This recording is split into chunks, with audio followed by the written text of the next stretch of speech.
أعوذ بالله من الشيطان الرجيم بسم الله الرحمن الرحيم والعصر إن الإنسان لفي خسر إلا الذين آمنوا وعملوا الصالحات وتواصوا بالحق وتواصوا بالصبر بسم الله الرحمن الرحيم ويل لكل همزة لمزة الذي جمع مالا وعددا يحسب أن ماله أخلدا كلا لينبذن في الحطمات وما أدرك ما الحطمات نار الله الموقدة التي تطلع على الأفئدة إنها عليهم مرصدات في أمد ممددات بسم الله الرحمن الرحيم ألم تر كيف فعل ربك بأصحاب الفيل ألم يجعل كيدهم في تضليل وأرسل عليهم طيرا أبابيل ترميهم بحجارة من سجيل فجعلهم كعصف مأكول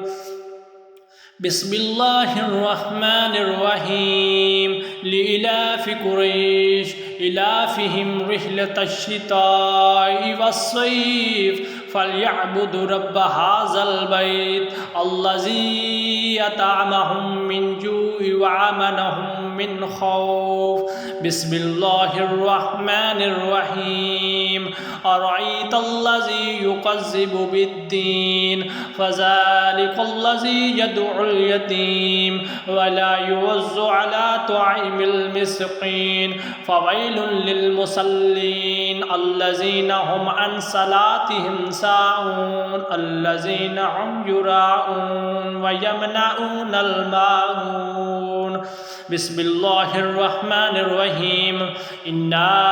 أعطيناك الكوثر فصل لربك وانحر إن شانئك هو الأبتر بسم الله الرحمن الرحيم قل يا أيها الكافرون لا أعبد ما تعبدون ولا أنتم عابدون ما أعبد ولا أنا عابد ما عبدتم ولا أنتم عابدون ما أعبد لكم دينكم ولي دين بسم الله الرحمن الرحيم إذا جاء نصر الله والفتح ورأيت الناس يدخلون في دين الله أفواجا فسبح بحمد ربك واستغفر إنه كان توابا بسم الله الرحمن الرحيم تبت يدا أبي لهب وتب ما أغنى عنه ماله وما كسب سيصلى نارا ذات لهب وامرأته حمالة الحطب في جيدها حبل من مسد بسم الله الرحمن الرحيم قل هو الله أحد الله الصمد لم يلد ولم يولد ولم يكن له كفوا أحد بسم الله الرحمن الرحيم قل أعوذ برب الفلق من شر ما خلق ومن شر غاسق إذا وقب ومن شر النفاثات في العقد ومن شر حاسد إذا حسد بسم الله الرحمن الرحيم قل أعوذ برب الناس مالك الناس إله الناس من شر الوسواس الخناس الذي يوسوس في صدور الناس من الجنة والناس